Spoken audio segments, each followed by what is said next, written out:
And my readers know that I'm very interested in herd behavior and how our brain is naturally sort of very tuned in to herd behavior. So just happy to hear, of course, when you're in dairy management, you have to manage large numbers of people, which is maybe like a preschool, but multiplied many times over or something.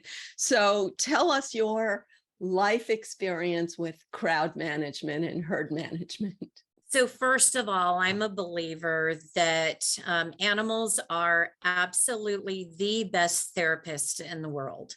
And I truly believe that it's just about being open and just kind of paying attention to what their experiences are. And you pick up on a certain personality and a certain nature, and they make you laugh or they frustrate you. Those are kind of the dynamics. And it has been proven that if they are nervous, they're absolutely going to secrete cortisol into their milk.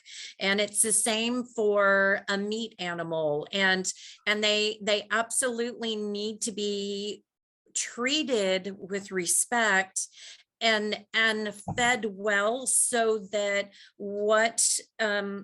they're healthy, so that what you're getting back from them is healthy and they're happy. It makes all the difference in the world. And it's just, and it is the same thing with people, but for me, it's just so much easier with animals. So. Wow, you raised so many good topics that I have to actually write them down. So what would be the indicator if a cow or a goat is stressed and they're secreting cortisol? How do you know? Is it the taste or what? Well, first of all, it's going to be an overall health thing.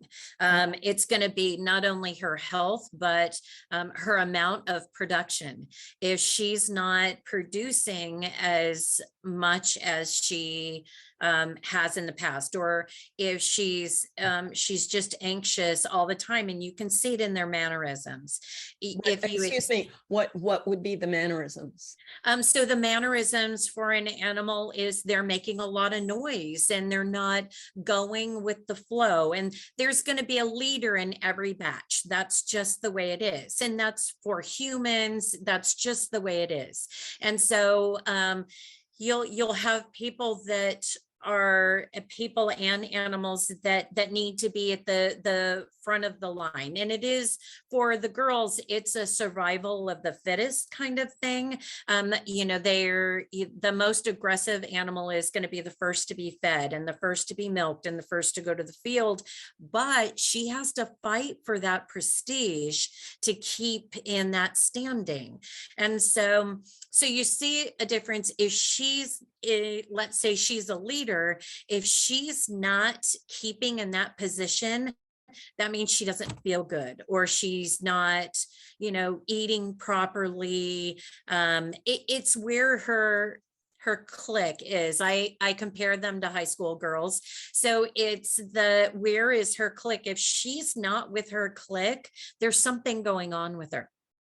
Wow, this is great, because this is overlapping everything that I'm saying. Now, in a lot of my books, I talk about how mammals compete with each other and the tension and pressure of that. Can you talk a little bit about that?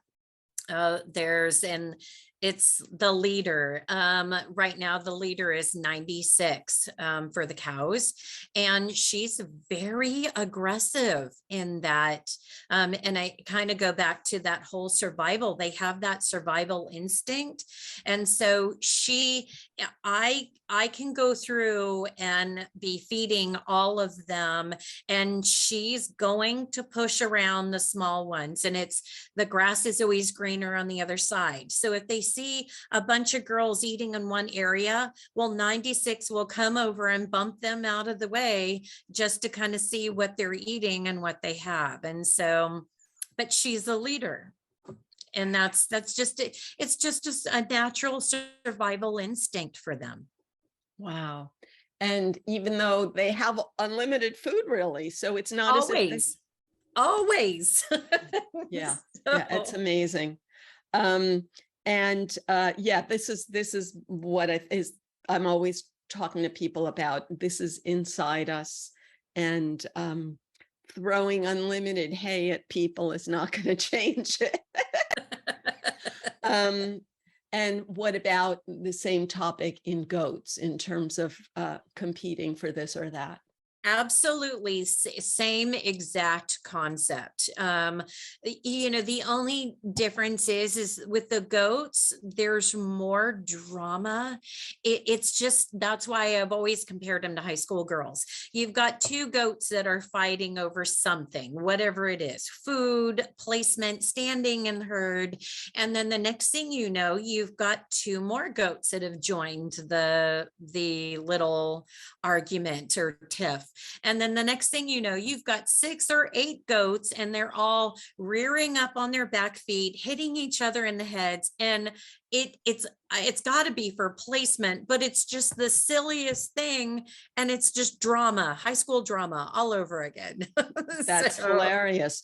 So when the other goats join, are they having usual sides, like I'm always on this side and I'm always on that side? Or is it like I'm trying to guess who's going to win and be on the winning side?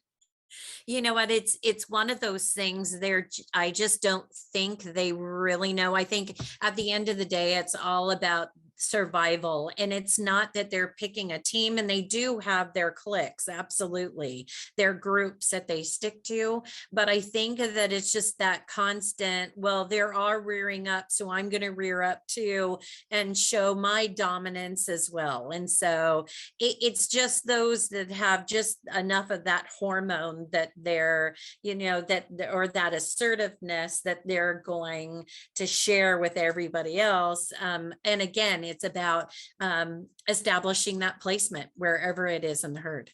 Exactly. And we don't have to blame this on males because this is females. All Yes. girls.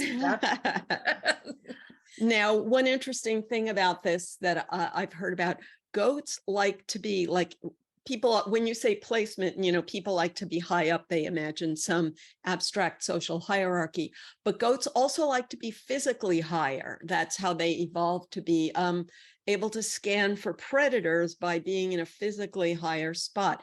And with many animals, it's like being in the physical spot that's the most protected and the safest. So, so do they also compete for that like higher perch? Absolutely. The best is to watch the youngest ones do that. The babies are the best because they're just so buoyant, and they'll prance up a rock formation and bump the one off of the top, and then they bounce their way down, and then they turn around and then bounce their way back up the formation. It's play for them.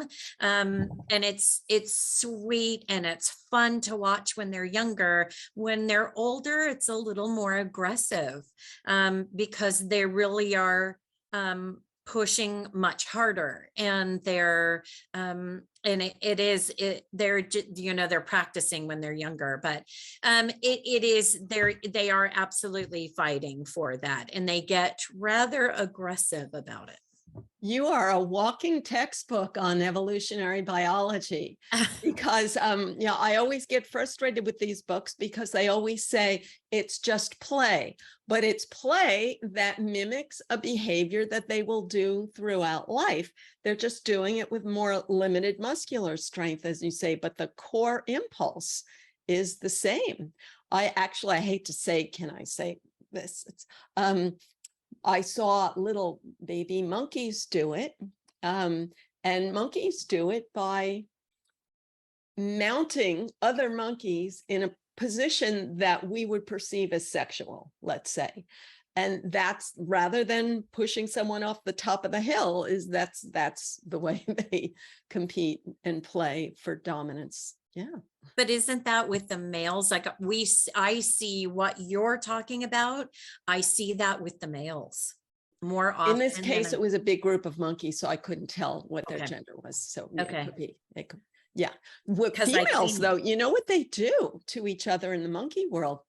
like they'll grab each other's baby in a aggressive way sometimes. Yeah, yeah. Oh, that's awful. Heartbreaking. Yeah, yeah.